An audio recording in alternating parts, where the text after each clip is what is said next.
the collaborative efforts of the e-learning partners of the country and beyond, who will definitely use this as an outfit to trumpet technology and its utilization to the globe.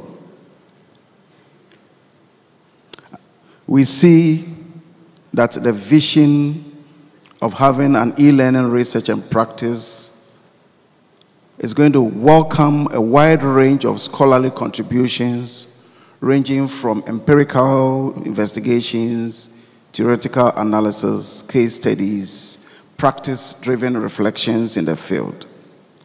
And topics may span blended learning, instructional design, virtual assessment, educational technologies, policy development, and even more.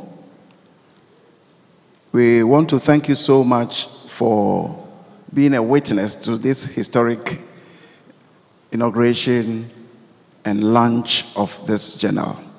On this note, I want to humbly hand over to the representative of the Pro-Vice Chancellor, the Provost of College of Agriculture and Natural Resources, to launch the journal. Thank you very much, Dr. Sante. Before I declare the journal launched, I would like to share my experience. I think this journal is coming at a very important time that we are doing research in e-learning and we are struggling to get outlet for e-dissemination. I have a personal experience where I work with my colleagues at University of Education, Winneba. We did some work on techno-stress, effect of techno-stress on students' performance during the COVID-19. We are still struggling to get outlet for this article. So this journal is coming at a very important time. And I'm sure, looking at the direction e-learning is taking in this university, we need a research outlet that will further our research in e-learning space and also strengthen our voices in a global stage as far as e-learning is concerned. On that note, I would like to declare the KNUST e-learning journal launched. Thank you.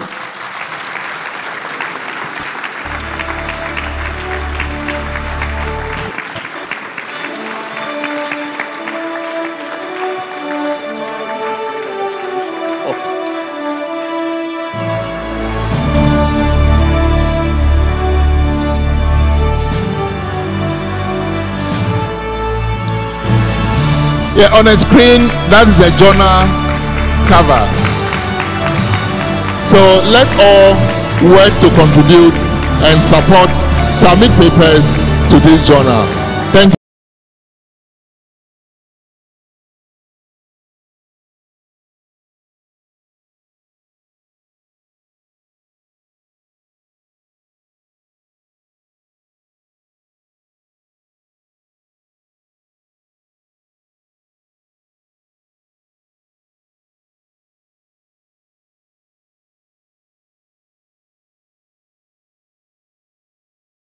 For your time this morning, this afternoon.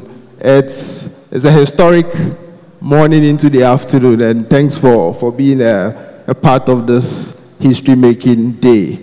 I, as the editor-in-chief of the just launched journal, I would want to say just a few things on behalf of the whole editorial team. I scripted it, so I'll just read through what I have here. The creation of this e-learning research and practice journal signifies more than just the launch of another journal. It represents KNUST's commitment to shaping the future of education, which is continually taps into digital technologies for improved delivery. So today, I am proud to announce that the e-learning research and practice journal is fully operational. And I thought I'll get an applause from all of us. Thank you. It is fully operational. It is a peer-reviewed, open access publication dedicated to expanding knowledge and understanding in areas such as blended learning, technological innovations, including AI, virtual reality, augmented reality, the full spectrum of all of the emerging and immersive technologies. We also focused on things like instructional design, policy development, quality assurance and assessment, virtual examinations, sustainable practice solutions, and organizational management in e-learning. So the journal aims to be a global platform that fosters collaboration, promotes high standards, and showcases Africa's leadership and innovation in e-learning and other digital learning initiatives. It is therefore designed to be highly inclusive in its scope. So we welcome the publication of academically rigorous empirical studies, theoretical papers, case reports, and practice-led articles that cover a broad spectrum of issues faced by educators, policymakers, researchers, and technologists who deploy innovative initiatives in the growing field of e-learning. So starting from this December 2025, we would publish the first issue. And every year we would, yes, thank you very much. Every year we'll publish 2 issues, that is the July issue and then the December issue. I'm happy to announce that in consultation with the scientific committee for this year's E-Learning International Conference, several high-quality and impactful papers have been selected for the first issue this December. So immediately after this conference, we will be in touch with the corresponding authors for the selected papers so that we can advance this matter. I want to emphasize that the journal we have launched today stands as a testament to what we can achieve through visionary leadership, collaborative effort, and a shared passion for educational excellence. So I want to thank the Vice Chancellor and the management of KNUST, the Director and staff of the E-Learning Center, and all the members of the E-Learning Journal Committee. I would like to thank them profoundly for all the efforts that have gone into seeing this vision come to life. Let us look forward to a future where this journal provides a platform that helps to shape policies, inspire research, and transform learning experiences across Africa and even beyond. And I'd like to say this as a chief editor. There's a common theme in recent discussions amongst journal editors, and that has to do with the increased difficulty in getting reviewers for manuscripts that are submitted. So my editorial team and I would go beyond just looking for reviewers to developing a comprehensive program to train and enhance the capacity of our young researchers in conducting high-quality peer reviews. I would like to conclude these brief remarks by again thanking all of you for your support.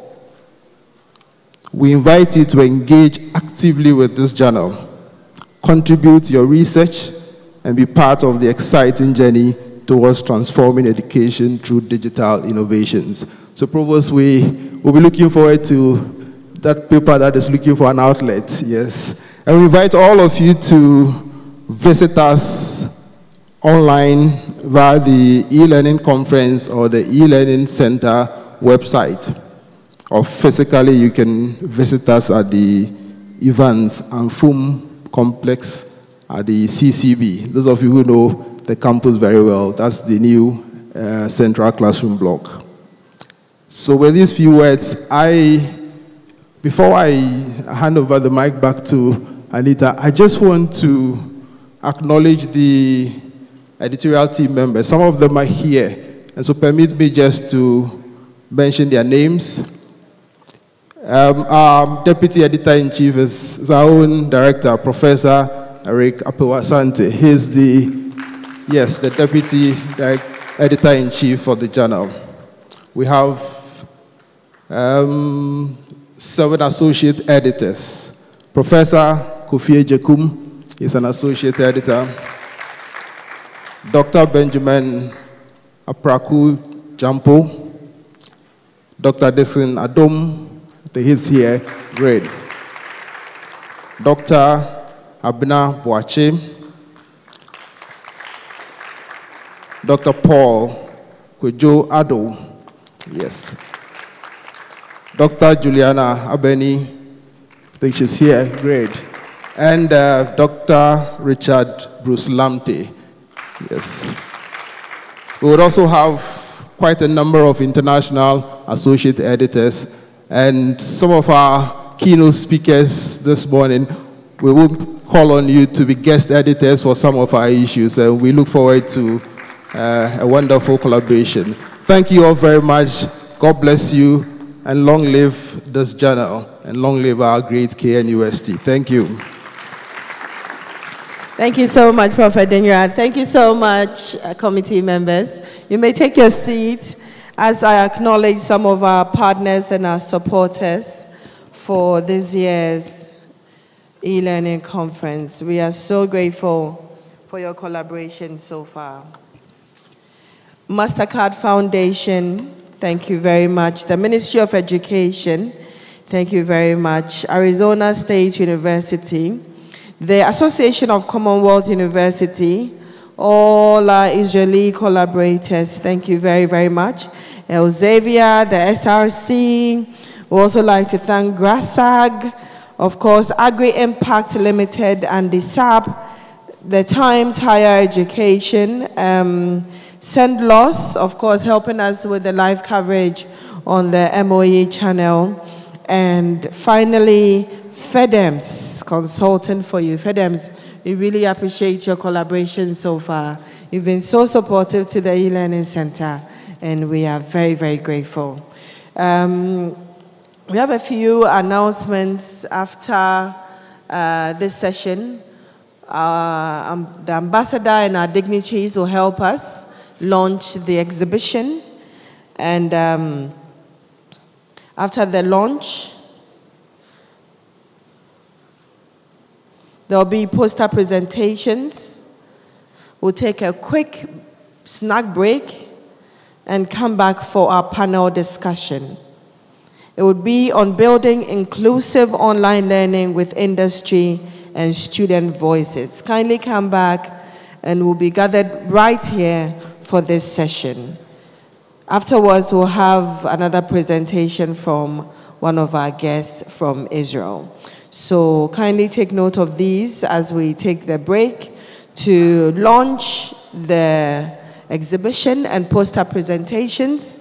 Afterwards, we'll come back to have our panel discussion. As I said, inclusive online learning with industry and student voices. And then we'll have another guest presentation. So kindly note that for us. We'd like to acknowledge some dignitaries who have joined us today. Of course, His Excellency Roy Gillard, the Israeli ambassador to Ghana. Thank you very, very much for joining us, cutting everything off to join in this session. Professor Ebenezer Malcolm, Acting Pro Vice Chancellor and Dean for the School of Graduate Studies and Research, Ghana Communications Technology University. Thank you so much, Prof. Malcolm. Dr. Margaret Korosek, the Dean for Online and Data Education, University of Leeds, of course, for that wonderful presentation. Thank you. Thank you so much. Mr. Sadiq Nazir, the CEO, People's Pensions Trust and FinTech Entrepreneur. Thank you very much. Dr. Kim Welch, Principal International Instructional Designer and Trainer at the Arizona State University. Thank you very, very much. Dr. Michael Gallina was virtual. Dr. Michael, thank you very, very much. Dr. Karen Rosamond, Head of the Data Learning Innovation Center, University of West Indies Global Campus. Thank you very much. Mr. Berthold Kobe Winkler, Wudimaya, thank you very, very much for being here and for that wonderful presentation yesterday. Engineer Phyllis Astrim, the CEO and Executive Chairman for FIDEMS Group, thank you very, very much for being here. Nev Gross, VP Technology and Information Systems, the Center of Educational Technology, Israel. We'll be listening to Nev very soon, but thank you very much for being here. Brigadier General Zibrim Bawa Yorogo, Deputy Commandant, KAIPTC. Thank you very much for being here as well, sir.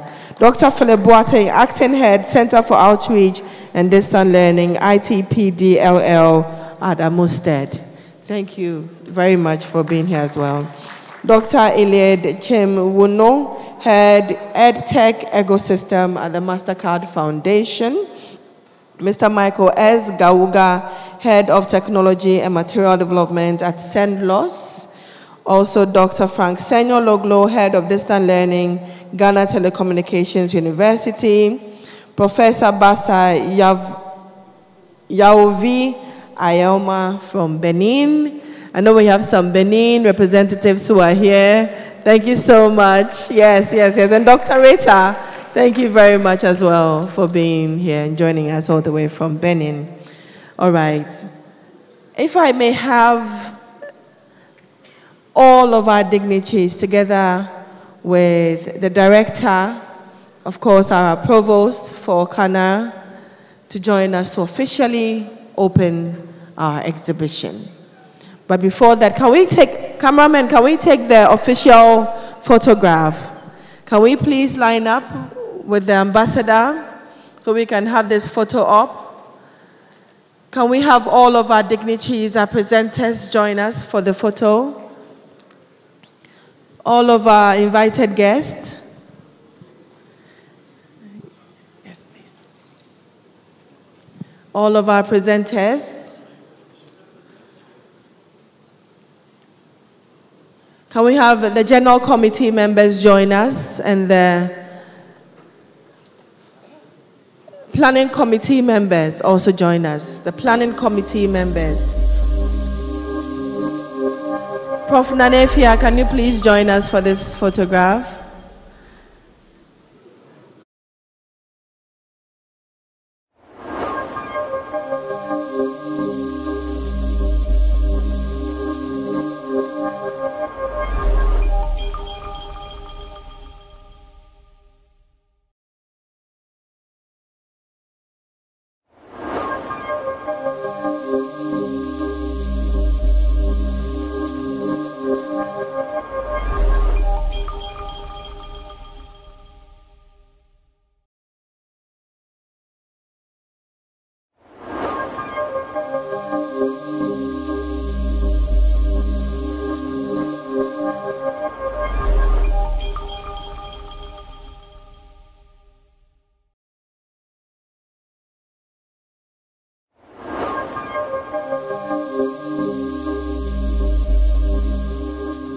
Officially launch our exhibitions.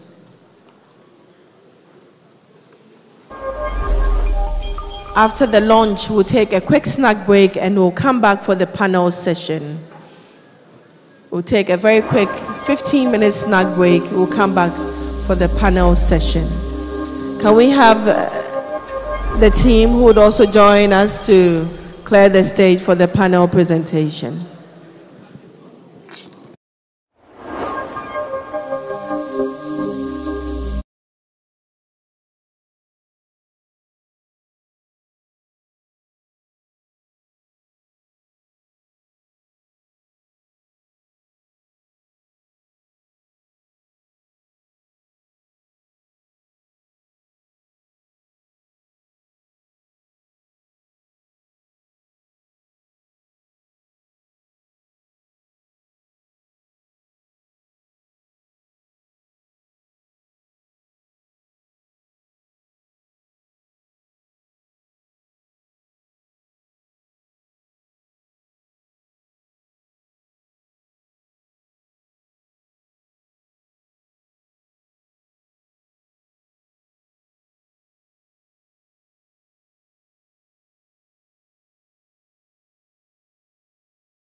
Thank you very much. Thank you.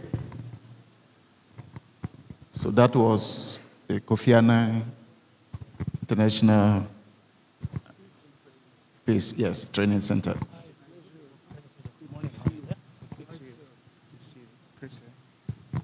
So we are Mojo Life. All right. So we are Mojo Life. We are an e-commerce product for PPT, right? So Mojo Life is a lifestyle product, and we work with everybody from schools, hotels, restaurants, to basically market and advertise their products on our platform. And we're also a ticketing platform as well. So if you have any events going on, whether free or they're ticketed, you can put them on our platform and people can come and purchase anything on us. Okay, good stuff. Thank you very much. Thank you so much. Keep on doing the good job. Thank you. All right.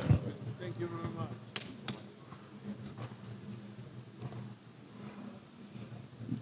The next booth is Air Force Foundation. Dig a vibe. Dig a vibe. So we are promoting the Career Essentials training from the DigiVibe project. This is to train young ladies in career essential skills for the workplace, and it's held virtually, and they can have access to it. Yes, they can start registering on our link. Young ladies, mostly. There is a gentleman here, I see. Yes. Yes. Thank you very much. Okay, so Air Force is ready to register young ladies into digital training. This is the Department of Indigenous Art. Welcome to the Department of Indigenous Arts and Technology. This department leveraged on available technology to improve upon current art practices. Particularly, we are looking at the CNC laser technologies that are in operations now. Want to see how we can use it in our art. So we have the likes of etching, scorching, grading, all being incorporated. So instead of doing the manual carving, we now have the system to support us so that we can produce it in a larger quantity with much more precision. And then we also look at color grading. This is a knotting technique, but we need to employ the concept of painting in it. So we want to see how we can get the color grading right. So that is a portrait of Kofi Annan, and that is from macrame knotting technique. And then we also have a beading technique, beading. And this is our Chancellor Otumfuo Osei-Tutu, and this is the beaded work. And we needed to leverage again on softwares to help us do the color grading and separation so that we can get the tones right. From a distance, you'll think it's a painted work, but it's all made from bead. Yes, and we have several of those also here. Yes. Yes, so technology for the initial designing and color grading. And this is also, now we are into what is known as macrame sculpture pieces. We try to use the same knotting technique that was used for the portrait there. Now we use it for sculpture pieces. And for those who have outdoor spaces that they would want to furnish, we have more of this that we could do for you. We have a deer, we have the ostrich, we have the horse, but because of space, we brought only this one. Yes, so as a department in the university, we have a lot to offer, leveraging on technology. Thank you. Thank you very much.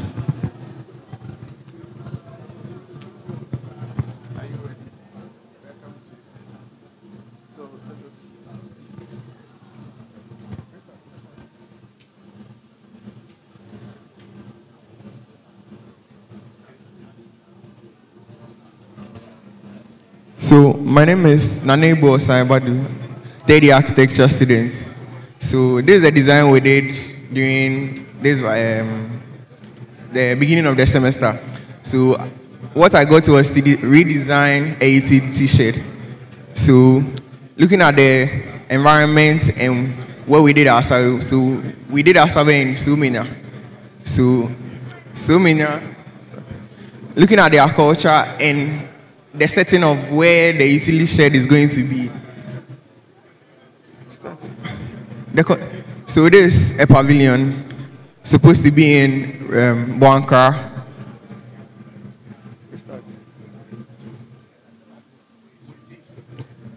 So Buanka, just Buanka. Yes. Restart. So the softwares I use Revit, 3ds Max, Lumion, Photoshop, Illustrator, and PowerPoint. So this is the utility shed. Then the technical study of the utility shed. Then my conceptuals, going through the process. Then roof plan, circulation, showing how the tracks and everything will go into the space. Then the elevation of the building, sections and details. Then blow up of the structure. Then comparing the existing to the new intervention I did. Then how it will look like when it's built. So that's the ranging that I did. Thank you. Let's clap for him. Thank you.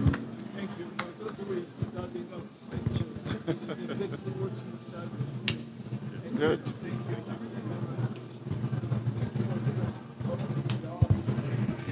So this is a poster presentation. Okay, so my name is Ralph, and this is my partner, Priscilla. So our presentation talks about KNUST Digital Innovation for Inclusive Education of Students with Disability, Techcellence. So Techcellence right here is two-word combined. That's technology and excellence. That's how we are able to incorporate technology to make sure that nobody is left behind. So we highlighted on this university, KNUST, the digital intervention they are putting in place for students with disability for other universities to follow. So this is to say that KNUST are being the pace setters for digital and inclusive education for persons with disability. So here we have an introduction highlighting some of the intervention the government have made for persons with disability. And over here, we explain what Techcellence is. And also here, this is our objective, as Riley said. And we come here looking at the general challenges that is being faced by students with disability globally and in Ghana here. So we can talk about lack of early exposure to assistive technology, language and cognitive barriers, inflexible curriculum design, social isolation and stigma, and the rest. And here we come to the major thing, that's the digital intervention in KNUST for students with disability. So right here in this university, we have, the university has kept in place certain things to help students with disability with their academics. So we can talk about, come again? No. Yes, so we can talk about, disability-friendly studios and reception.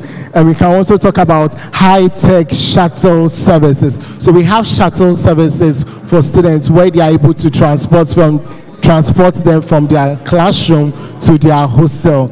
And here we also have training programs, the school-run training programs for students with disability to teach them how to be web developers, graphic designers, and digital marketers. So generally, we are saying that KNUST is the pace setters for inclusive education. Thank you. What percentage or how many SWD students with disabilities you have all over the campus? I said, how many students with disabilities, according to your assumption, you have in the campus currently? Okay, so we have about over 150 students with disability right here on campus. Yes, please. Yeah. So we are looking forward that in the long run, this school will become a pace setter where more students with disability will enroll here. Yeah. We also proposed other things that KNUST can adapt to the marvelous things that they are also doing. So one, we talked about accessible learning management system enhancement. And with this, we talked about the use of screen reader friendly interfaces on the V-Class to make learning easier for students with disability. And also we talked about the AI-powered personalized learning tools. This will adjust students' lessons to make them more comfortable with using the platform. And also with virtual reality for practical learning. With students with mobility issues, they don't get the opportunity to go to classes. But then if virtual reality tools are given to them, learning will be much easier for them, and also providing 24/7 digital help desks for them also. Thank you.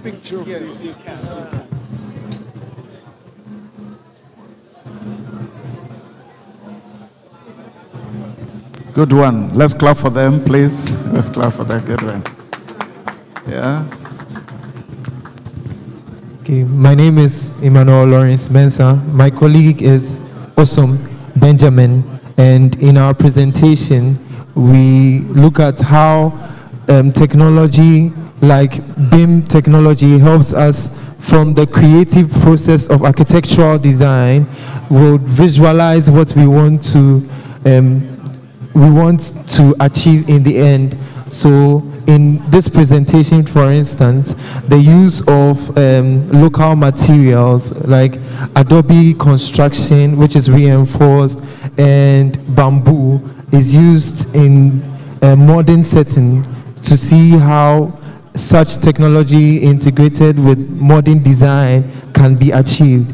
And further research can help us see that integrated with Internet of Things and smart technology, we are able to get real-time data on how these materials achieve cooling within a space and structural stability with BIM technology.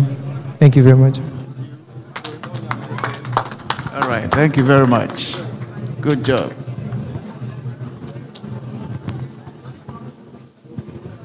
The next please. I am Christopher Sam with the Department of Teacher Education. This study was basically conducted to look at thematic priorities which has been found when it comes to e-learning and inclusive education research.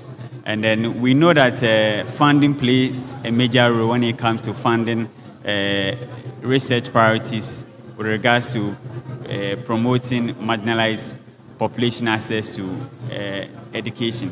However, the extent of which funding has influenced thematic priorities in e-learning research has not been evaluated. So we purposely conducted this study to look at some of the areas which has been founded when it comes to e-learning research. And our study results indicated that when it comes to e-learning research, the major themes which has been founded include inclusive education, digital learning, accessibility, assessment, and e-learning. And also, many of these major funding institutions are located in the United States, with the major one being the National Science Foundation, the European Commission. And interestingly, there was a disparity between the funding. When you look at the funding graphs, which was generated by the VOS Viewer software, you could see that it was mainly dominated by the global north countries, whilst the global south countries were missing out. And the universities which were also leading the funding research were the University of Toronto, University of Kansas, and also the University of Melbourne.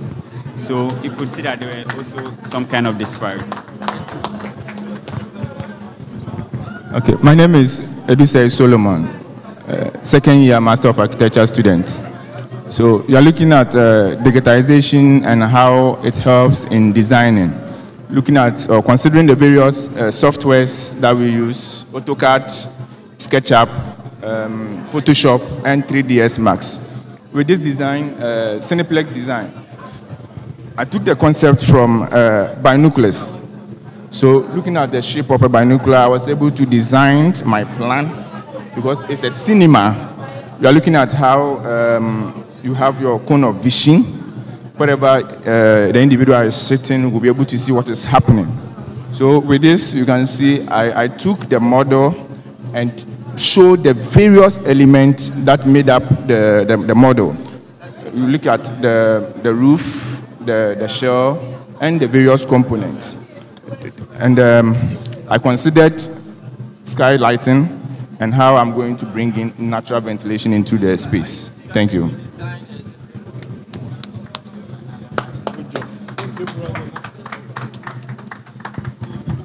Good. Let's clap for him.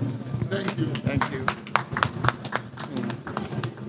Good morning. My name is Pedio Asamoah, and this slideshow are showing 3 projects. So I have a cultural center, a piggery, and a remodeling facade of Center 1 in Somenia. So with the cultural center, the concept was Sankofa, that is bringing back what they have into the present to make it better.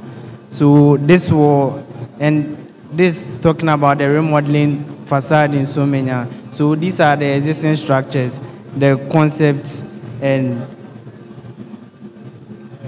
these are the structural elements that was put in place to make the structural sign. This was the end product. That's the 3D rendering. Thank you. Okay, good. Good job. Okay, good afternoon. I'm Vera Nelson, a second-year master's student. So just as my classmates, we all use BIM softwares to enhance our design skills. So for this design, it's a Film Institute's design. And this idea arose from data collected on site. And I realized that the film industry is in decline because of the educational facilities available right now. I realized that the educational facilities for film schools is more inclined towards the traditional way of teaching and learning. So this film school design goes beyond that particular way of teaching and learning. So over here is the concepts I used for generating the design and then the layout. So over here I use the camera lens, the celluloid film tape, and the human eye. What you realize is that all these have a central focus point, which then helped me for my concept getting the layouts for my form. So for the layouts for my form, you realize that there's a central focal point over here, which is the amphitheater. One of the things I realized that was needed is collaboration among students, which the amphitheater helps with. So coming to the 3D impression like over here, realize that the terrace facades helps with indoor air quality, indoor ventilation. And also the breaking of the facade allows for airflow from one building to another. Thank you.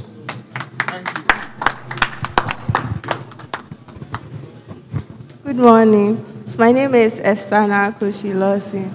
I'm presenting on my studio apartment design in Borkum, a city in Kumasi. And Borkum is a vibrant city in Kumasi that has the airports that we all know. So this was as a response to the housing deficits over there for tourists and residents. And I took inspiration from the local climate and then the materials. So this influenced. Thank you. Thank you.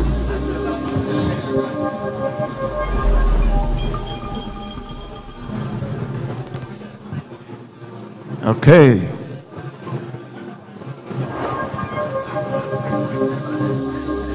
Good morning.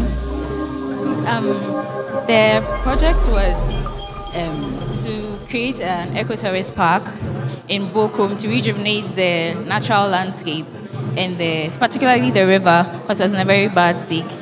So in response to the problem, I decided to divide the site into three main parts. So it's an ecotourist park, so there's accommodation, recreation, and then the main public space. The public space had the general amenities, that was the restaurants, the administration, and the accommodation was comprised of chalets. That's 1-bedroom chalet and then 2-bedroom chalets. I created recreational activities such as the terrace garden, canopy walks, playgrounds for the people of Bokum and outsiders to encourage tourism in the Ashanti region and bring more light to the greenery and the environmental standing of Kumasi. Where is this area located? Bokum, here in Ashanti region. Yeah. It's wonderful. Thank you very much. Good afternoon. My name is Hippolyte, and with the growing population of Bokum and then the increase in value of land, it came to our notice that we should design something that will cater for the low-income users, but still maintain the value of land. Instead of putting smaller structures and spreading it around, we make a high-rise structure that will cater for the needs of low-income users. And so this is the design. And what we basically did was we oriented it in a normal courtyard system that allows for airflow into the courts and into the buildings. And so when you look at this form, it made use of passive design strategies to effectively use daylight and ventilation and then other natural stuff into the space. And then when you look at it from the bare face, you would say, what is low income about this scheme? Now, the low income part is the floor areas and the finishes. And so when you are going high rise, it's economically prudent to go with the concrete structure, but then the finishes of the floor areas is what matters. And so when you check here, the floor area here is a robust floor area that has a collapsible partition wall. So in the afternoon, when they want to use the area as a living area, they could easily push the wall away and use the whole area as a living area. But then in the evening, when everybody comes home, for instance, this can take about 6 members in the family. So when they come in home, they can convert this space into a total bedroom again. And so that's the robustness of the space. I also considered the culture of Bokum. So when you look at it, I used the Adinkra symbols, and then I used local materials to give it that fenestration. And so that's what the scheme is about. Why do you choose family of 6 people? This is the average size of family here, 4 kids? Yes, that's the average size of family. 4 kids? Yes, 4 kids. I think in Israel it's a little bit smaller. I think 3 kids. Yeah, it's a little bit smaller. Yes. Anyway, thank you very much. It was fascinating. Thank you. The last stop, I guess, right? Thank you very much.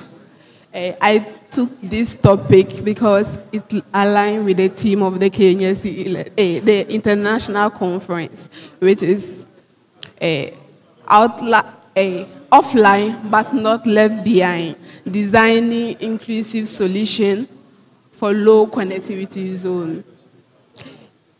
When we talk about inclusion, most of the time people bring their minds on the fact that the physically challenged people are undermined, but that is not the case. Here, I wanted to show more light on the fact that inclusion, there is talks about connectivity, having access to internet, and how people in the rural area are deprived of those access. Because we are in a digital area, and people that are in the rural area are human beings, and they too, they have to be included in every stage of digital era. But here is the case that they are undermined. So here, I bring more light on the fact that there are offline applications, which are going to help those people who are in the rural area to be able to be in the digital area, although they are offline. So one of the finding that I got is the Colibri. It's an open source offline educational platform developed by an organization, we call them Learning Equality. And the Colibri is designed to ensure that learners in offline areas can access the same quality content with those with full internet connectivity. And another inclusive solution that we have is like the solar powered tablets. That one, you need a internet to do it. You just connect it with the solar system so that it will generate the internet for them so that they are going to learn offline. And have to train teachers in the offline tools and pedagogy so that they are going to train the students in order to be abreast with the digital area. So basically, that's what the project is about. Thank you. Well done. Thank you very much, ma'am. Thank you very much. I think we can now settle. Let's clap for all our SB.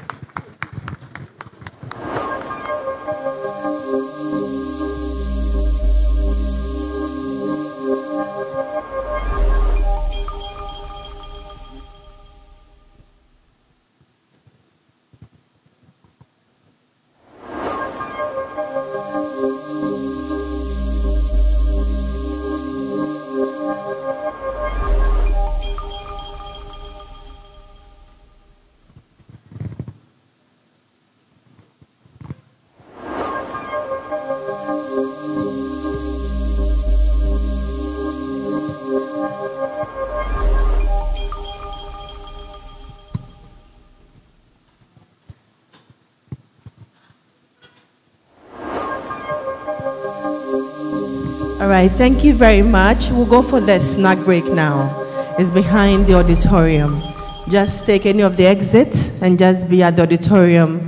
15 minutes. 15 minutes, and please come back. We'll have the panel discussion after. 15 minutes, please come back. So just go behind the auditorium. We'll have the quick snack break.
Thank you so much.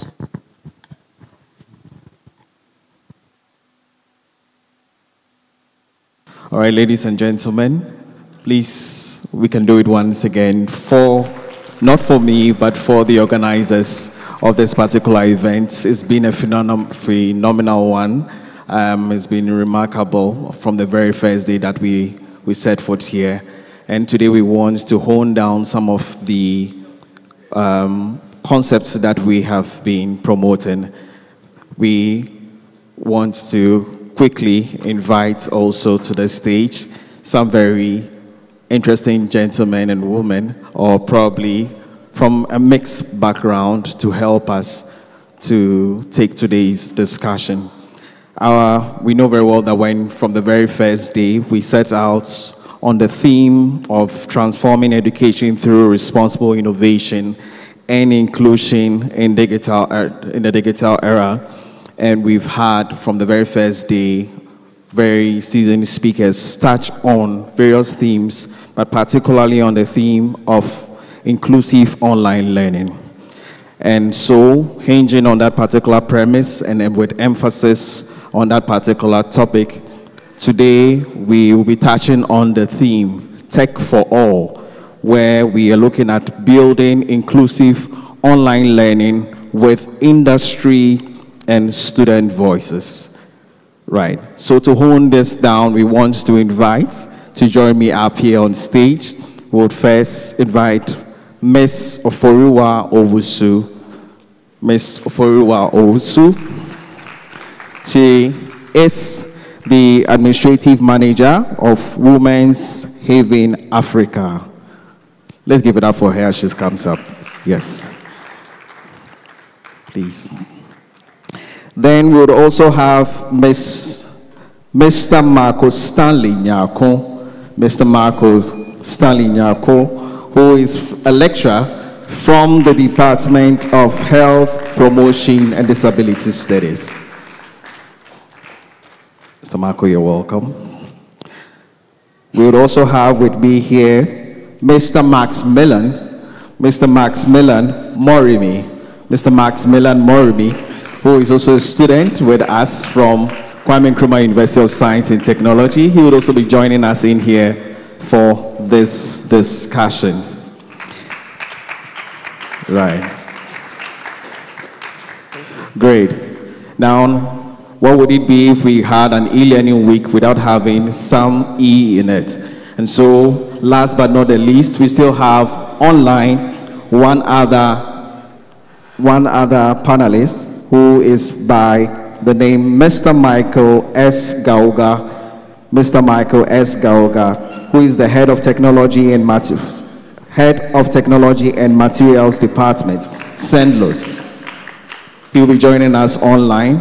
So please, I believe that the necessary measures will be put in place for him to be able to share his video.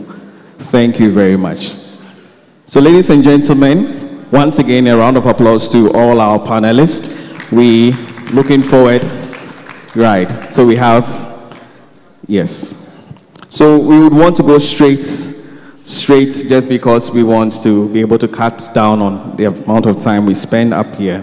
We want to go straight and have a very interesting conversation on online learning. So I want to first start with all our panelists asking the first question.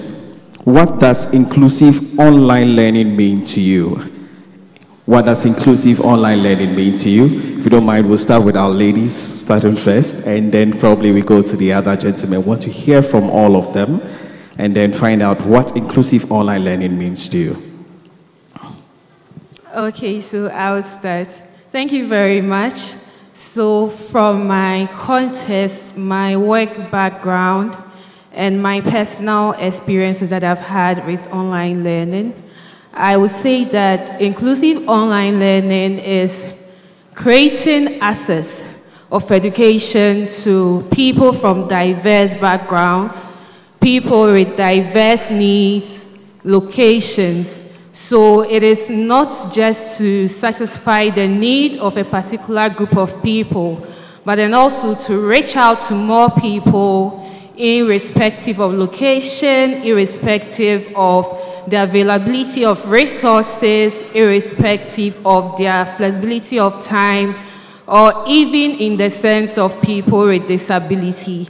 So it's a structure that's created to be able to cater for all these diverse groups of people with the aim of achieving a particular goal. Yeah.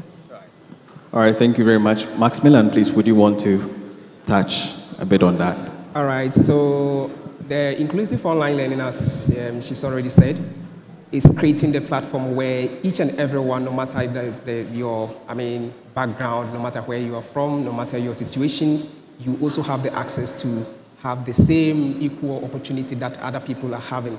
So for instance, we are here right now. This background or what have been created right now is an example. I cannot hold the mic to speak, but we have, find a way to create a platform where I can also speak and everyone is hearing me right now. So it's an example of inclusive. So thank you. A very good example. Thank you very much. All right, Doc, please, what would be your, and I think we'll hear from that, yes.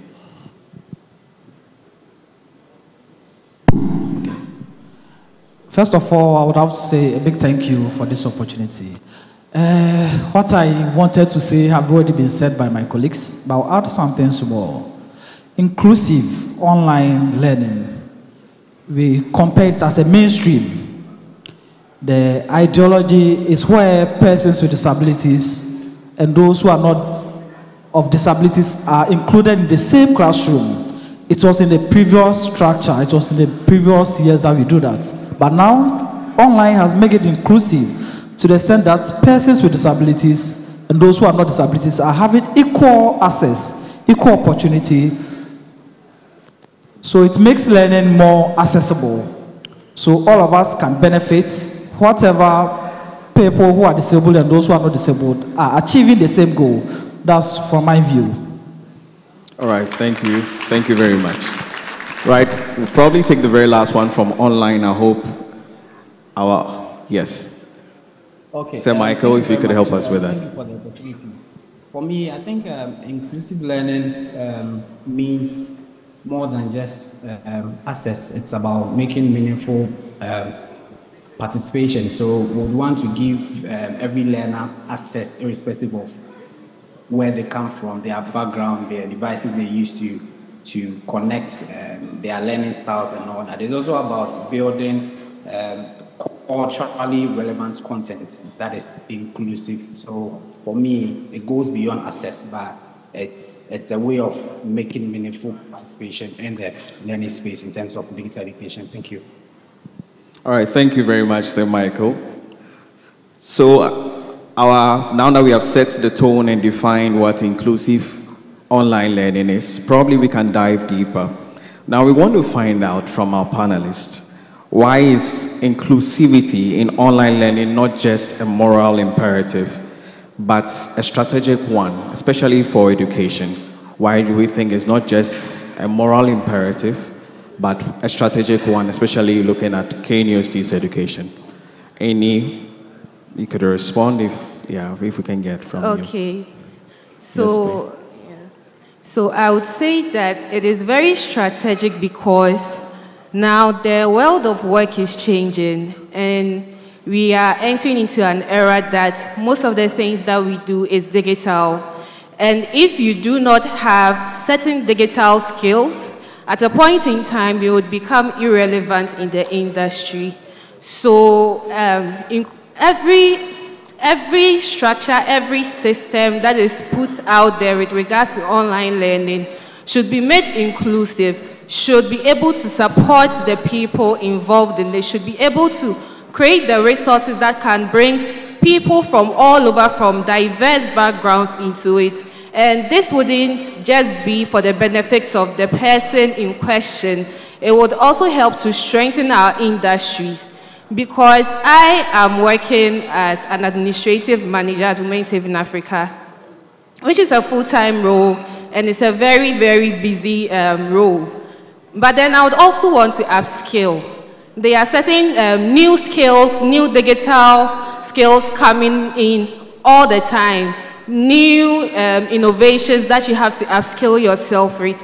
And sometimes with the nature of our job and the time on our hands, if we don't have this inclusiveness in our online learning structure that can help me to maybe wake up at dawn, get the resources, learn and all of that, I would also be short-handed. So if all these things are in place, it would also help me in my role and help make the business more stronger. All right, thank you very much. Maximilian, would you want to add a little to that, please? Okay, so I would say it's a strategic one because there are a lot of people who has more, knowledge, and if, let's say, you don't create that platform where it's going to have inclusivity, some people have that kind of, let's say, knowledge or excellence in them, like it will be hidden, and so it needs to be included. It needs to be created so that each and everyone is involved, and then it's going to bring out diverse, performances, diverse, let's say, knowledge in the industry or in the platforms that we find ourselves. Yes, so that is it. It's a strategic one. Yes, thank you. All right. Thank you very much. Mr. Marco Stanley, why do you think that this will be a very good strategic thing that KNUST should do? Not moral in terms of it just being a moral imperative, but rather something strategic for KNUST, especially in including inclusivity in our educational system.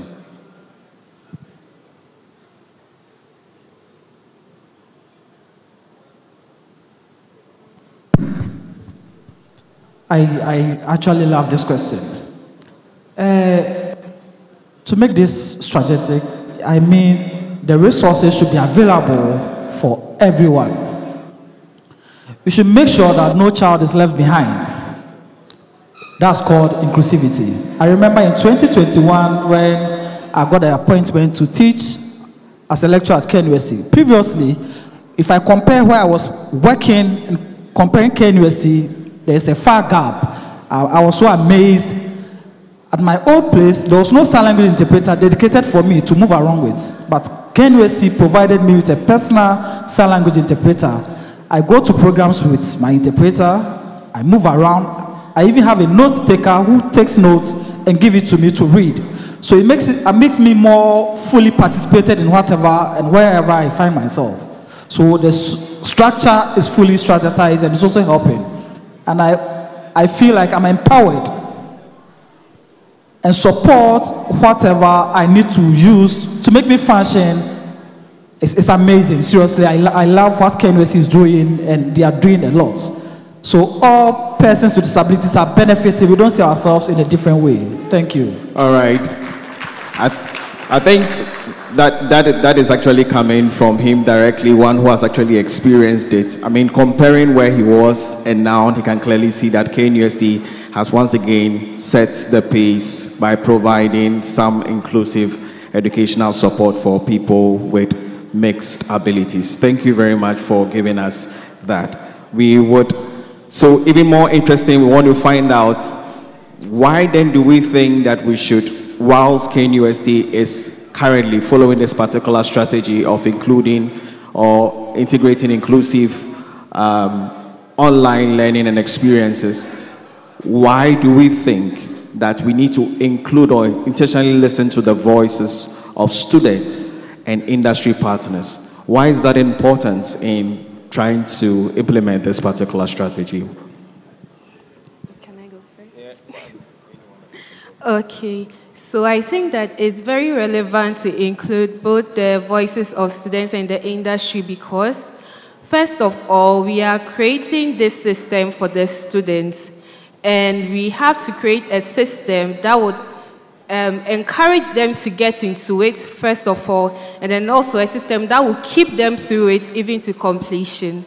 Because there are most of times that students may start up a course and then they wouldn't be able to complete.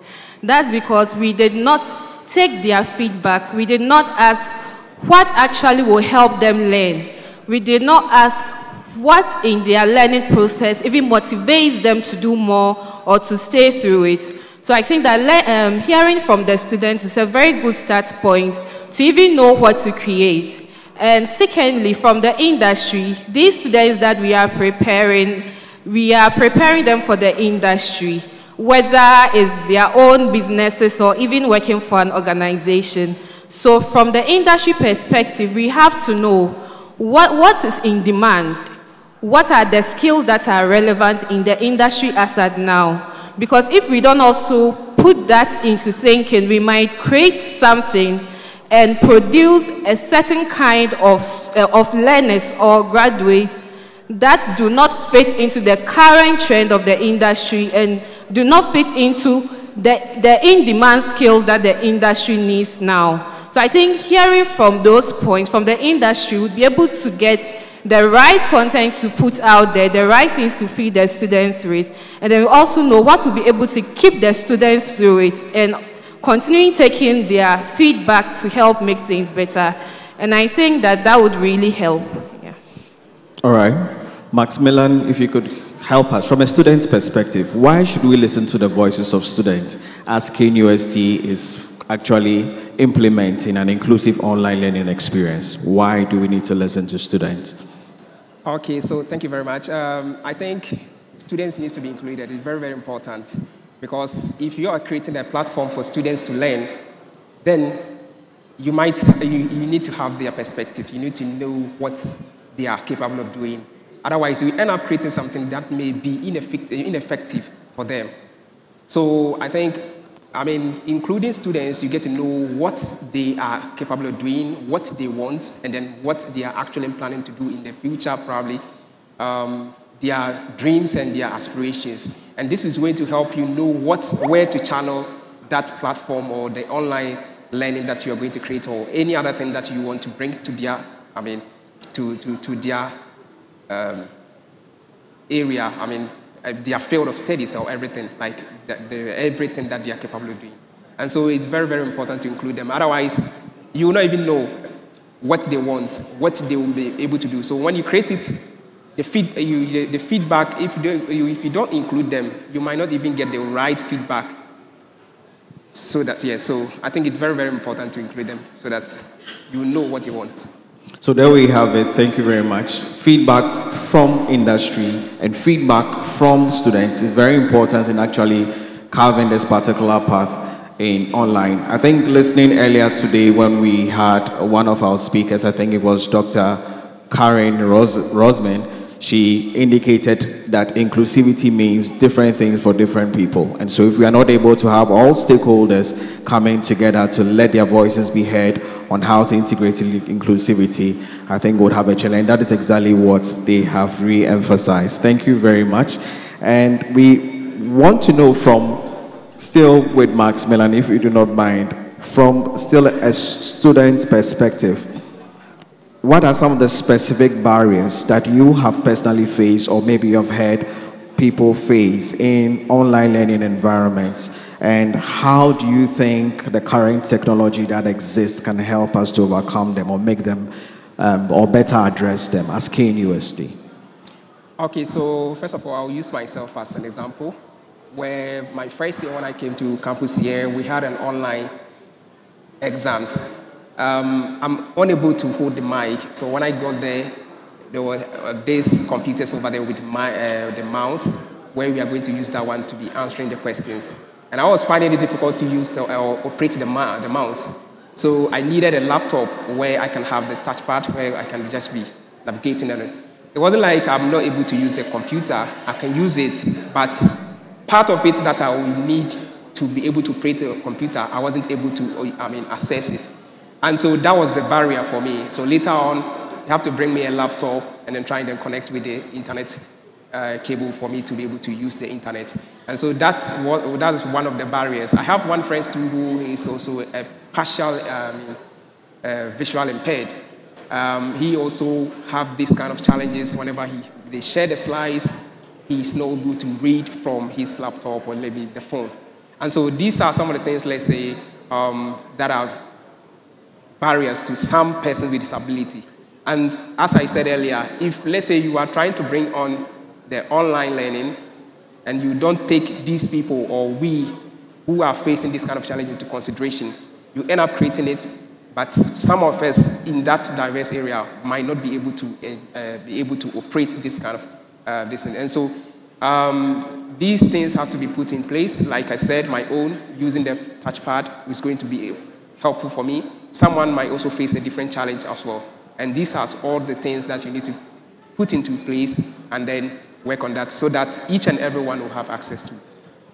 Thank you. All right, thank you very much. And I'm hoping that that has been done now for you in KNUST. Thank you so much. It has been done. Yes, please. Right, okay. Thank you very much. Sir Stanley, coming to you, also from your perspective as an educator in KNUST, would you want to list some barriers that still maybe exist and probably some technologies that we could put in place to overcome some of these barriers?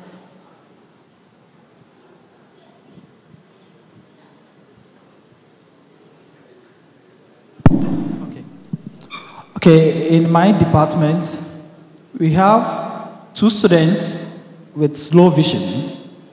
They can't see well, they can't see clear. And the challenge they face is that when we're having exams, they have to bring the question paper close to their eyes. So we have to know how they struggle to answer questions. So sometimes they take more than 3 hours to answer a question that students take like an hour to answer. So we engage with the students. How best can we help you to make your exams easy for you? And they propose that we should bring them with a large print question papers. So our department also took initiative and we prepared that. So anytime we are giving them slides or whatever materials we are giving to them, we make sure we enlarge the font size for them so that they can equally read, and we make it smaller for the regular students. But then, cerebral palsy, we have students with CP. They can't write, so anytime they are having exams, we actually need to improve on this. But then, KNUST is doing well. Whenever they are writing exams, we call one of our resource persons, sit with the students, read the question for him, he answers the question, then the resource person writes for him. So I think sometimes they feel like that they don't have confidentiality. So we need to improve on this. And from my little knowledge and what I have with the international bodies I've engaged with, we think we should make a software for students to be independent, to work for themselves. Everything we learn. So KNUST is still improving. So I hope from here, with the initiatives and advice from students, we will improve upon most of the things. Thank you. All right, thank you very much. And some of the policymakers are right here seated with us, together with our support from industry.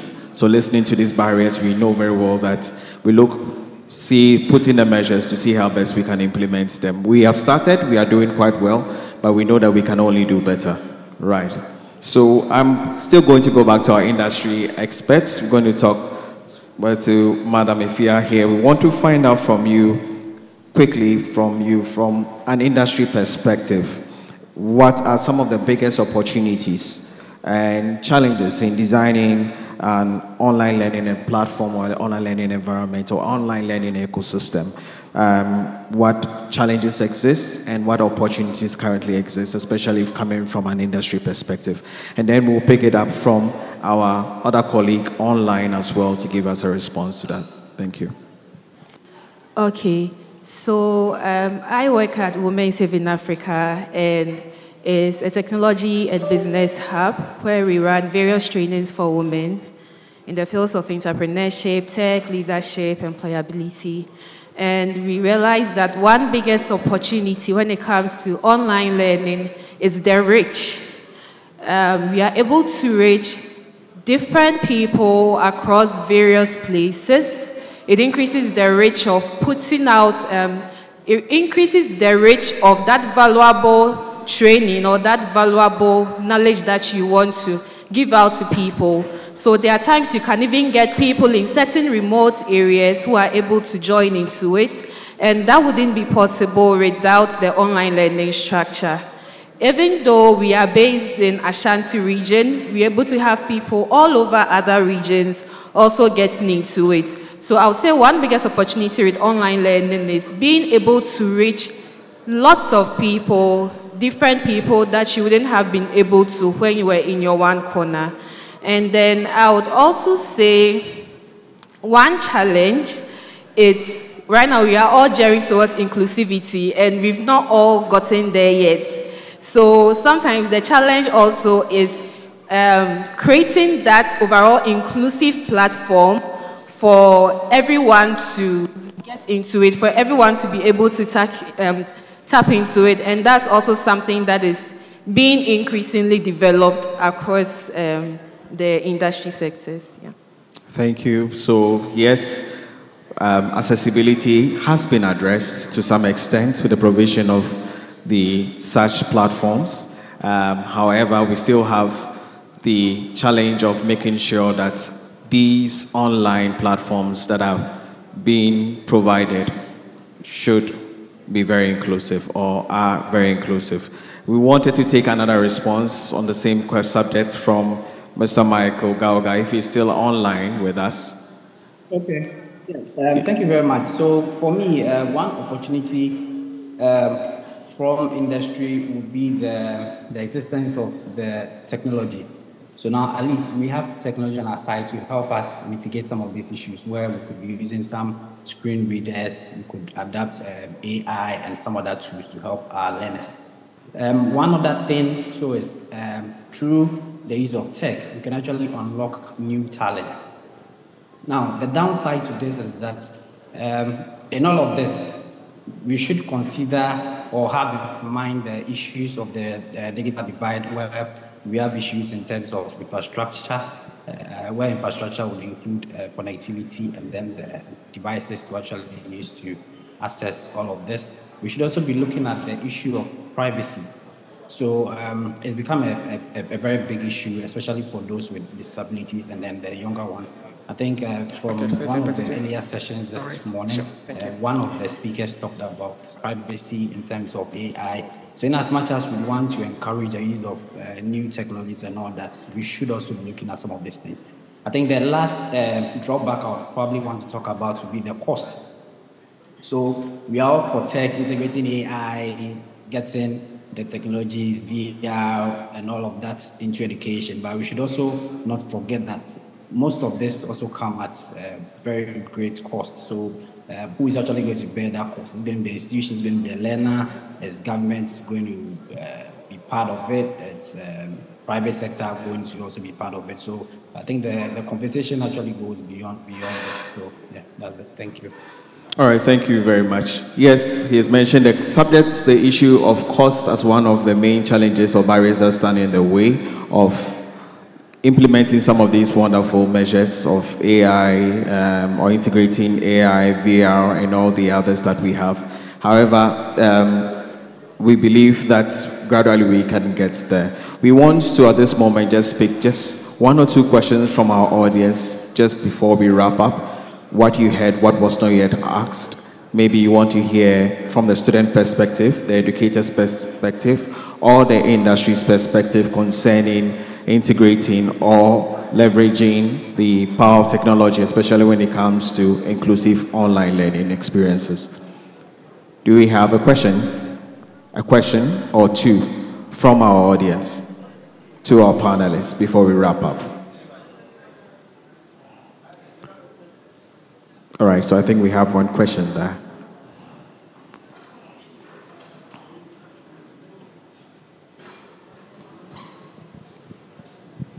Good afternoon. Good afternoon. My question and concern are actually addressed by the last speaker. Talking from the educator's perspective, we have topics online that the teacher could access to help the students understand. Unfortunately, like the last speaker said, I think we have not talked about economic inclusivity because the schools are not giving money so that the students can access topics online. And if students have phones in school, we also seize it. So where is the marriage here? One, they must go online to do their assignments, but when they bring the phones to school, we're also supposed to seize them because they will use it for some of the things that you don't want them to use it. I thank you. All right, that's a very interesting one. Concerning, we'll take probably a second question from, we made room for two. Okay, we'll probably take that one and maybe take the very last one from here, and then we'll address them quickly and then wrap up the session. Yes. All right, thank you very much. It looks like all along the inclusivity has been on people with physical disability, probably limpness or visual impairment or probably hearing impairment. I want to know whether tech, and for that matter, the other e-learning platforms have any program for those special ones, autism and the likes, if there are platforms to engage them in e-learning as well. Thank you very much. All right, thank you. Then probably we'll take the last question from here and we'll address all three.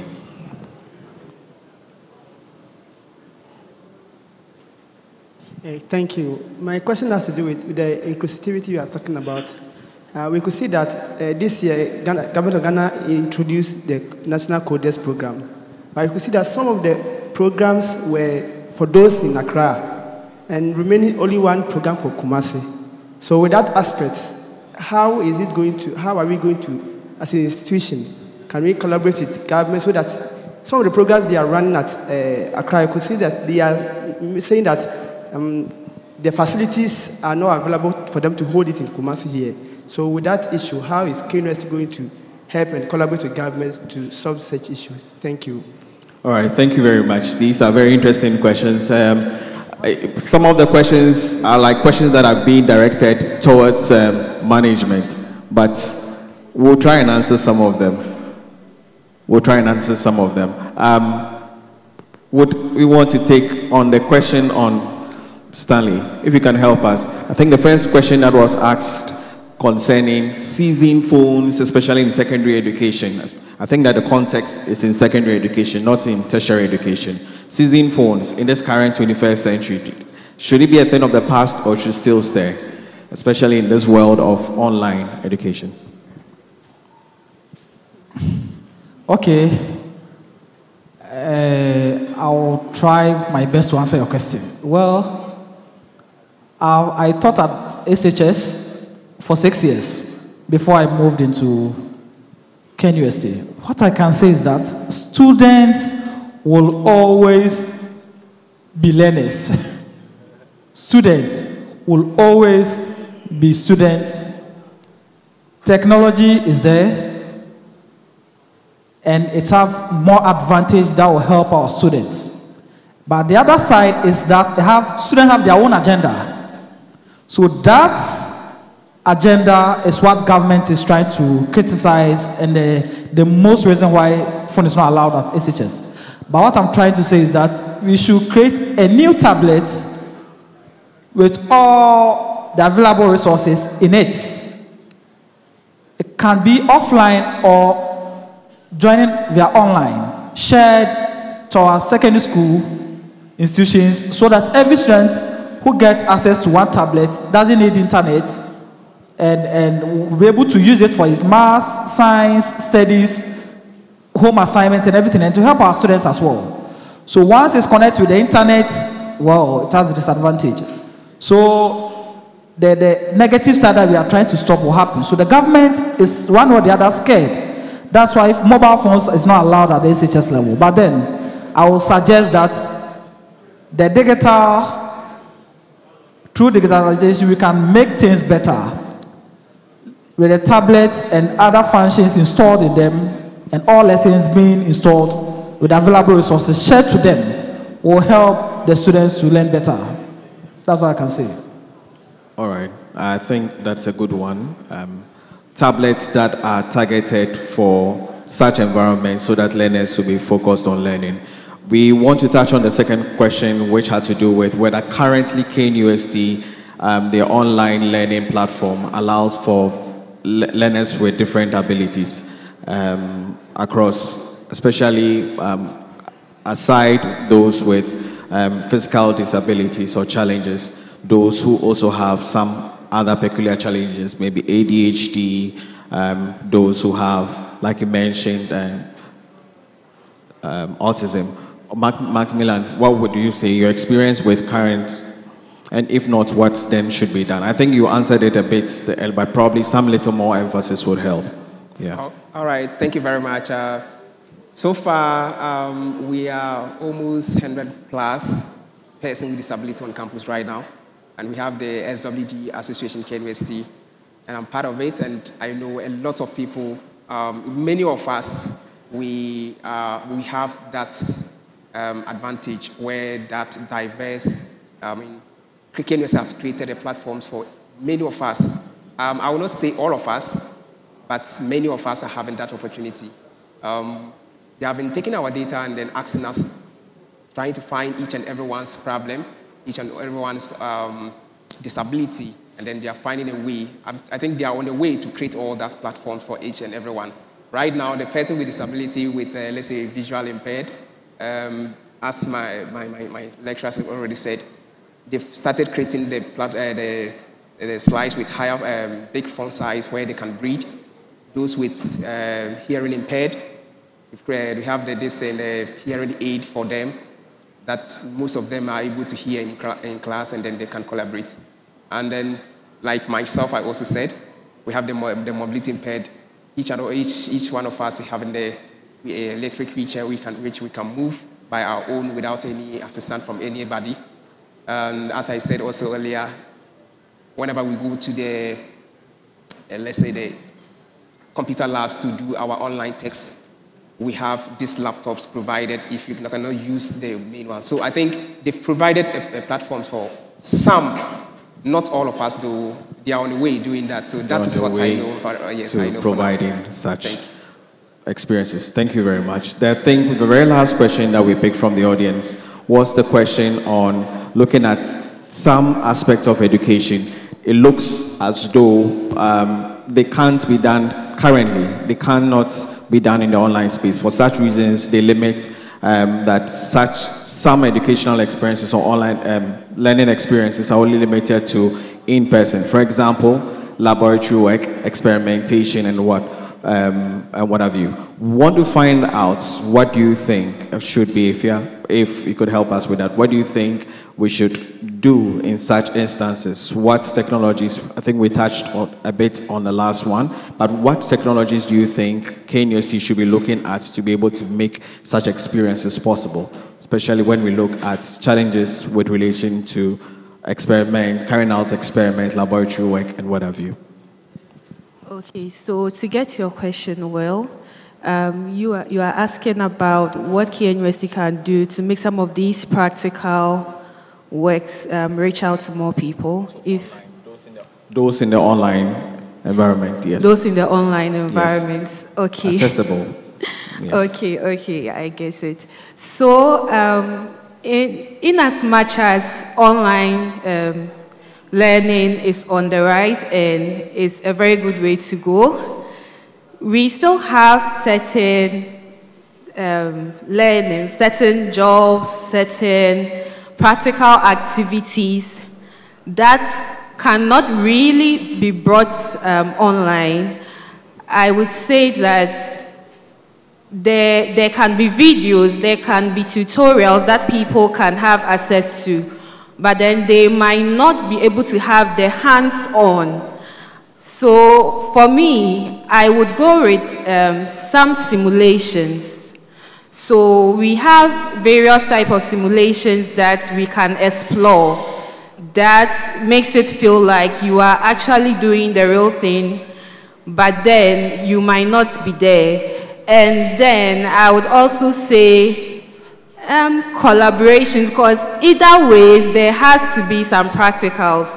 So there can be a teacher teaching at the other side, but then for you to actually get the hands-on practice, there have to be some in-person kind of thing. So I think this one is actually supposed to be hybrid, from my understanding. Okay, so she's really promoting or pushing forward for us still having simulations, still having simulated environments, nonetheless not depend entirely on it, still have hybrid environments where people can do things both online and in person.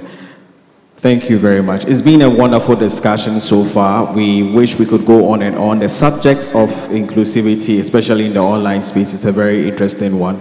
However, this is how much time we'll give us to discuss these things. We wish we could summarize or wrap up, but we've run out of time. Thank you very much, Max Millan. Thank you very much, Efia. Thank you very much, Sir Stanley. And thank you very, very much, our Mr. Michael Gaoga online. It's been an insightful discussion. We know very well that the points that have been put down are worth noting, and KNUST is going to continue even a lot more in what we have already begun. Thank you, audience, also for your questions. God richly bless you. All right. Would you like to have this time?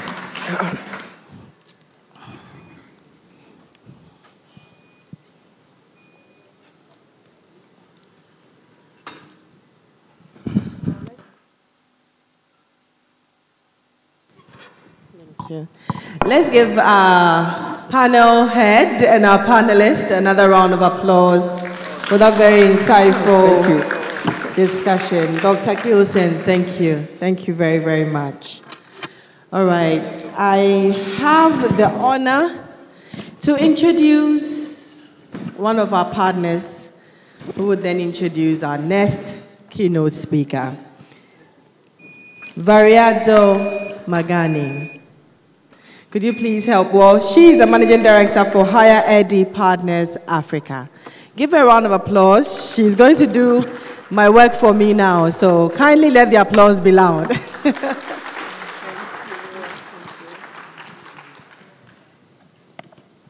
Great. Good afternoon. I have the pleasure of thanking the Israel Embassy and also to introduce our next speaker.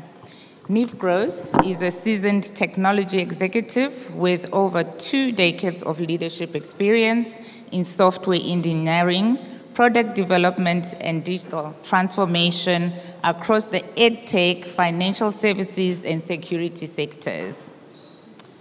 He currently serves as the Vice President of Technology at the Center for Educational Technology, Israel's largest EdTech organization. In this role, he leads all technical operations, including R&D, product management, data and AI, cloud infrastructure, cybersecurity, and information systems, driving innovation and digital strategy to enhance educational content creation and teacher engagement.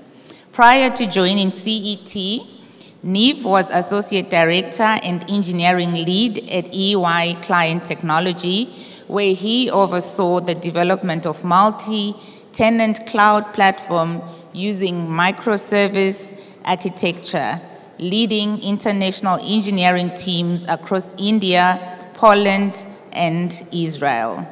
Earlier in his career, he served as R&D Director and he's done many things.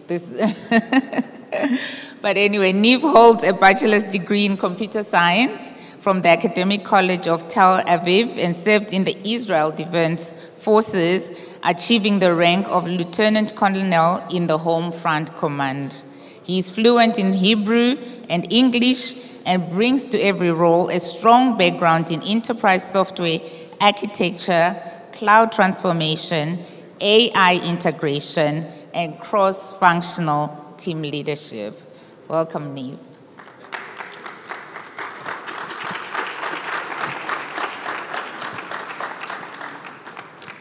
Thank you very much. Wow. Thank you. This mic.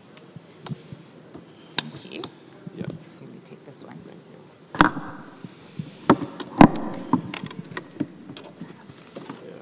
Thank you. Thank you. Can you upload my presentation, please?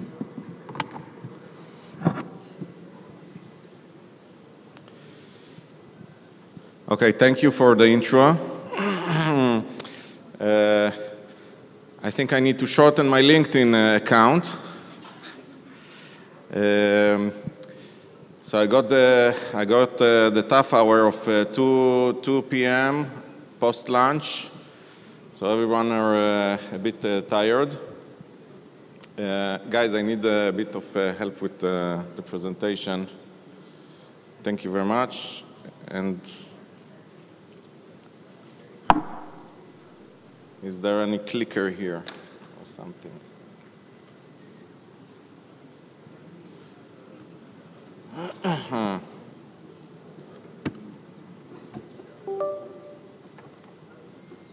Yeah?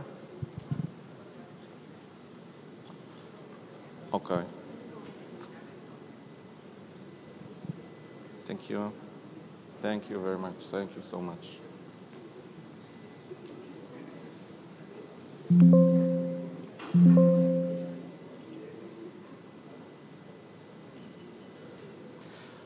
Okay.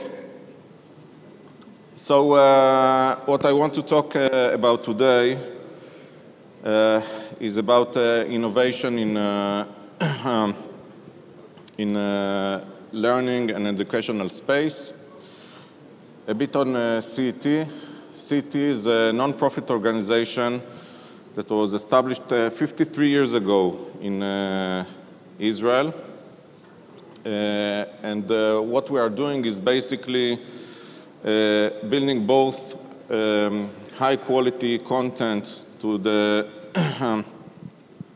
Israeli students. We are focused on K-12, building both systems and content delivery to the Israeli education system.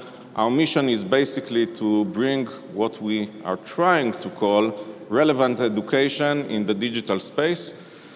And there is always a question, what does it mean to be relevant, right? And I think that's a journey that we are always trying to follow and ask ourselves every time that we are trying to bring new things to the education space, is it relevant or not? So some of the things that we are doing right now are assessment platforms and the largest content and LMS system in Israel, serving around 1.6 million students. Professional development, online professional development for teachers, that teachers can learn. We see teachers as students by themselves, and they need to always enhance their professional skills, and we developed a platform that is serving around 50,000 teachers in Israel to have the ability to advance their skills through micro-learning. So that's a bit on CET. Okay. I'll get it, you know, technology. Eventually it will work, right? Okay. The thing about education, that if you think about that, that's a picture of a classroom around 200 years ago. And if you look at what happens in our education systems, that's actually a picture from a classroom in UK. A typical UK, I Googled for a typical UK classroom, and that's the top picture I got. So not much has changed. If you think about that, technology have changed, etc. But the way we learn, even post-COVID, is quite similar to the way we used to learn 50 years ago and 100 years ago and even 200 years ago. So the education system is quite traditional, and changes in the education system are very hard and sometimes very slow.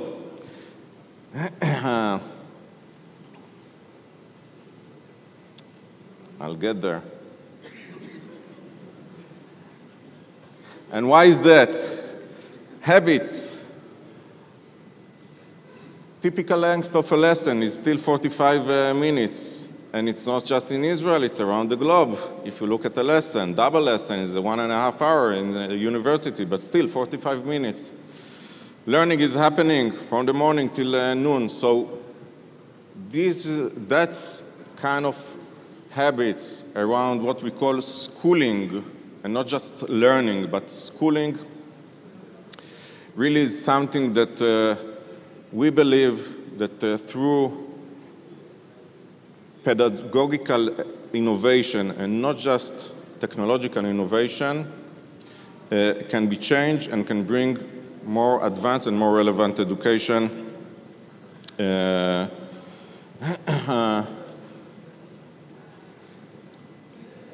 If you look at technology advancement in the past, I would say 30, 40 years, so around every 10 to 15 years, a new technology emerged. Started from mainframes, and then there came the personal PC. Help me with that, with the presentation. Later on, the web and the smartphones, which we all has and have some problems with disconnecting from this device. And recently, generative AI emerged to our life. And the way to look at this emerging technology, at the beginning, everyone are questioning, why do I need it? Okay, and a bit of skeptical. Is it useful? Then there is a hype. Wow, Gen AI, I have to talk about Gen AI. It's so cool. Everyone are using Gen AI. At the companies, if they don't have Gen AI in their logo somewhere, then no one is investing with them. So that's the hype. And then it becomes boring. Everyone has smartphones. It's kind of a commodity. And so on. So we are kind of in somewhere between why this is useful to the exciting part, somewhere between that. And what we are trying to think of is how to figure out a new paradigm. So there are 3 ways to look at the approach for figuring it out. One is the sorcerer apprentice, so follow the giants, basically. Okay, let's look what Google are doing, let's look what Microsoft are doing, OpenAI, etc. Let's look at other edtech companies and do whatever they are doing. Khan Academy, everyone are well known with the Khan Academy story, and let's do what Khan Academy are doing. The other is let's wait and see. There are risks there. We are not sure what's the right direction. If we invest too much right now, maybe it will change in 3 months from now. So let's wait and see what's happening. And the last, the big bad wolf is, all right, let's go for it, but ignore the risks. And basically focus on being very well advanced, but not figuring out what the outcomes may be. Another kind of topic that really kind of is always in our concern is what we call the imagination gap. So that's kind of a way to imagine, okay, that's kind of an ad around 40, 50 years ago, trying to imagine how the phone will look like. So you can see that the future phone that they try to imagine still has a cable. Okay, so no one was able to imagine that there will be a phone without a cable. And right now we also have this imagination gap trying to think, okay, what will be in the future, how education would look like in the future. Many things they know, I don't, to be honest, but part of the things that we are trying to achieve is to constantly learn and try to understand how future would look like. Unfortunately, most of the topics around education and AI, if you look for it, the most widely discussed topics is false information, replacement of teachers, and cheat GPT, as we call it. But that leads to what we are really focusing on, trying to understand what will be the teacher role. Most of our development, both content and the platforms, are directed to teachers. We see the teacher in the center of the learning. We believe in teachers. We believe that the personal touch, the human being in the center is crucial. But eventually the teacher role is changing. If you are familiar with the Robert Foldam book, he has a nice essay about what did I learn in kindergarten. And basically what he says, everything I need to know, I already learned in kindergarten. I learned to be creative. I learned to be kind. I learned to be responsible. That's all what I need in life, right? And the teacher, okay, that's Bart Simpson around 15 years ago, I will not expose the ignorance of the faculty, right? Because students today can go to ChatGPT and ask a question and think that it knows better than their teacher. So the loss of trust, what's the role of the teacher? Is it just content delivery or a bit more? So a couple of takes around that, focusing on skills. Maybe you know this commercial, try to build a ChatGPT, finish this building, right? Obviously cannot. But our core skills of problem solving, of curiosity, the ability to learn by yourself, are basically in the center of how we see the future learning. Values, to be a person, to be kind, to help each other. How do we use this technology basically to bring good values to our students?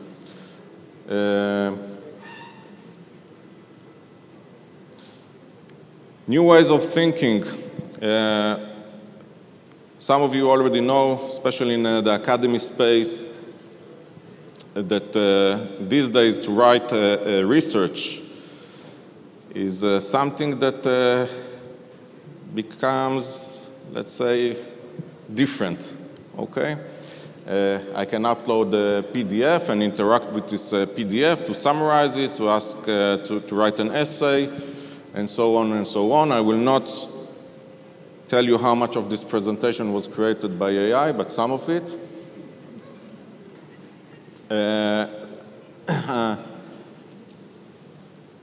And how do we experiment? Okay, so there is this agile approach of trying, failing, trying and failing, couple of times till you get there, or the NASA approach. Okay, failure is not the option, and we are choosing the first one. Ethical and safe development. I think you know these two guys. And their way of thinking about AI, the risks by using AI. And this is something that always concerns us and is part of the road. And basically what we are trying to do is to narrow the imagination gap. However, that's a picture of I wrote to ChatGPT, imagine a classroom 50 years from now. And you see it's quite similar to what we have these days. So even the AI has this imagination gap because it's based on our current knowledge. So a bit after COVID, we created a project. We are trying it to be a movement, but it's not yet there. We call it Unboxing School, basically to try to think on new paradigms to bring to learning in schools.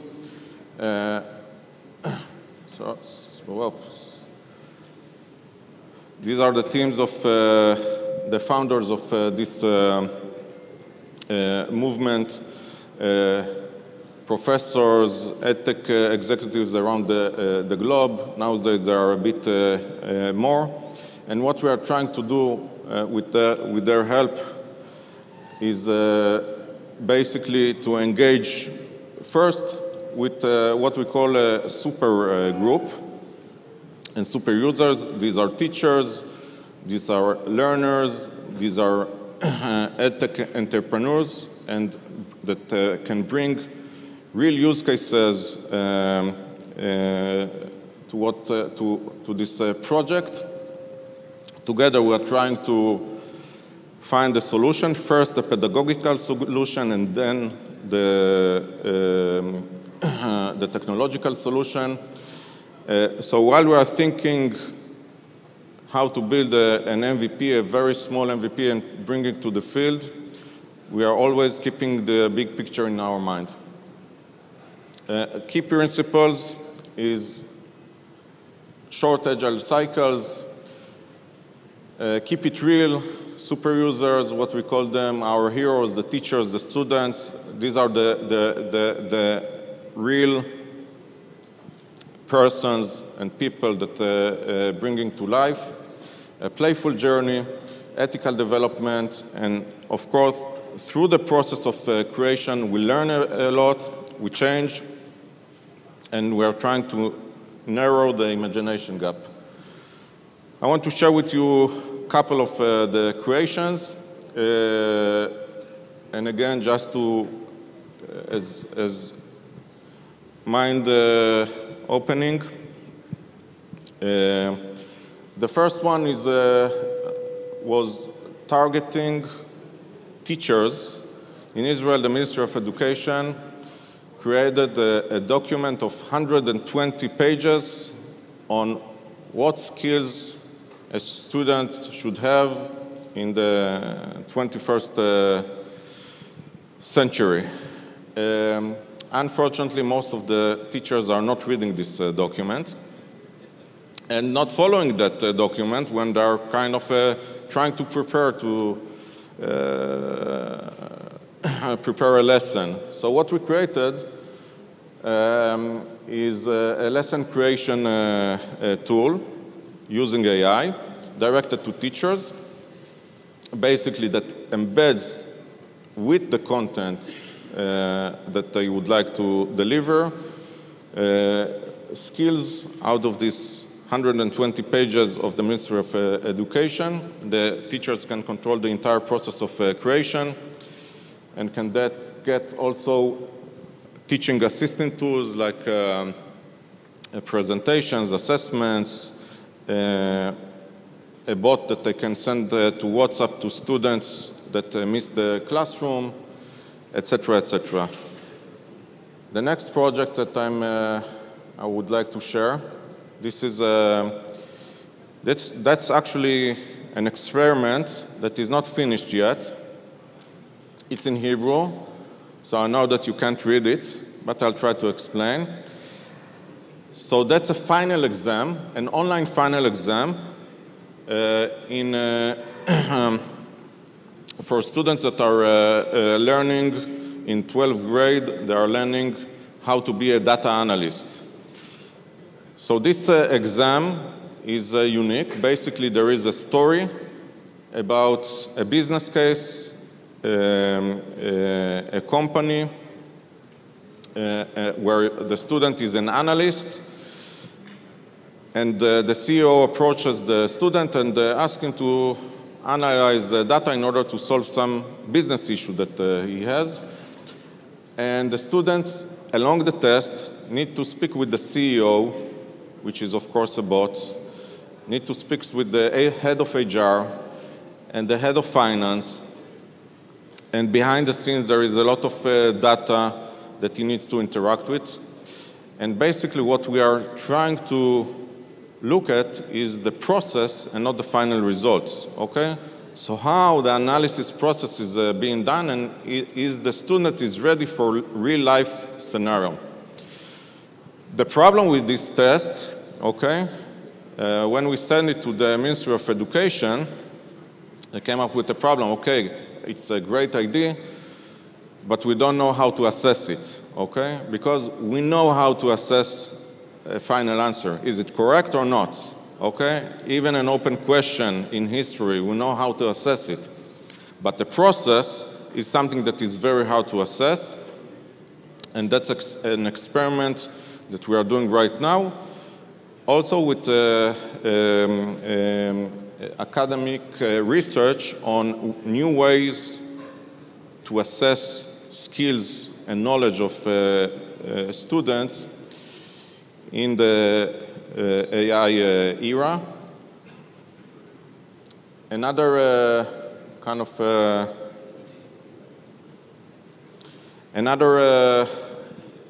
project that we published was facing teacher skills, and we were trying to expose teachers to AI tools, and basically through a platform where a teacher can both learn, experiment, share his experiments or her experiments with other teachers, and micro-learning.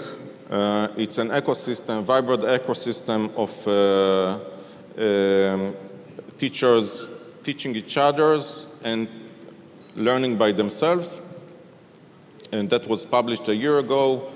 Already has a traction of a couple of thousand of teachers, and all of that is free for the Israeli teachers.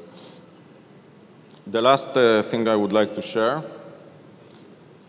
is a project that is focused on the skills of the learner.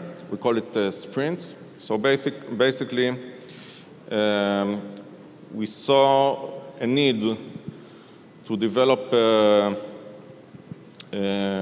self-learning skills with students, together with engaging with digital skills, and the AI opened new opportunities where they can run their own micro-learning at class, but every student is learning a different track per choice. These are non-curricular topics that their aim is basically to enhance their curiosity and creativity. And through the learning, they are actually trying to create short stories, TikTok styles, engage with the content. And we experiment in several schools, and the teacher actually is changing her role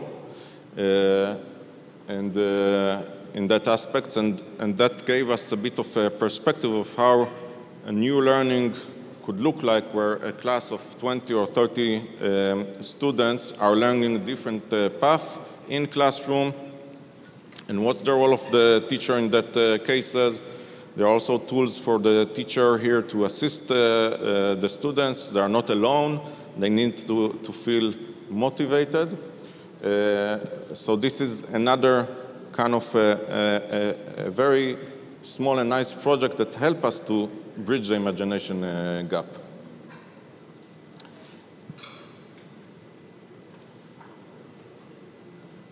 Thank you very much.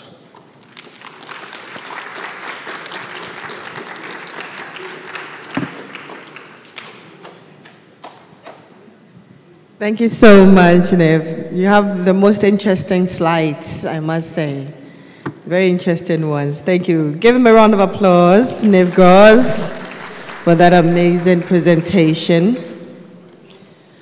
On that note, let me announce our rooms for our oral presentations. This main room will be our room 1. The topic for discussion will be expanding access in the digital age through inclusive and adaptive e-learning, and that is here. Room 2 would be at the Gardner Conference Room. Ethical AI and digital transformation in advancing social sciences and humanities. Join Prof. Malcolm at the Gardner Conference Room. Room 3 will be the Great Hall upper foyer, just up the stairs this way.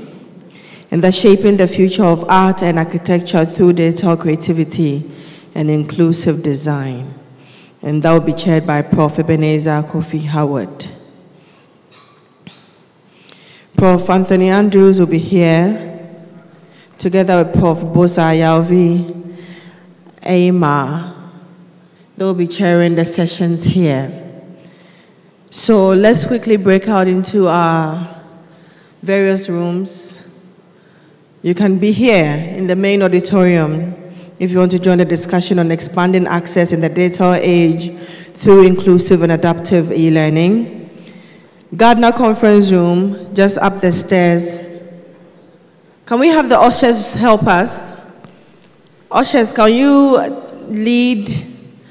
May I know those who want to go to the Gardner Conference Room to join ethical AI and digital transformation in advancing social sciences and humanities? Kindly join the ushers this way. If you want to remain in this room, please remain seated. Can I have ushers to my left? Those who want to join shaping the future of art and architecture through digital creativity and inclusive design. Please join the ushers this way, and they will take you to the upper foyer. Upper foyer. That is for this group. So this group will be going to the Gardner Conference Room. This group will join with the upper foyer. If you want to join here, the main room, kindly remain seated. Kindly remain seated if you want to join the main room. If you want to join room 3, shaping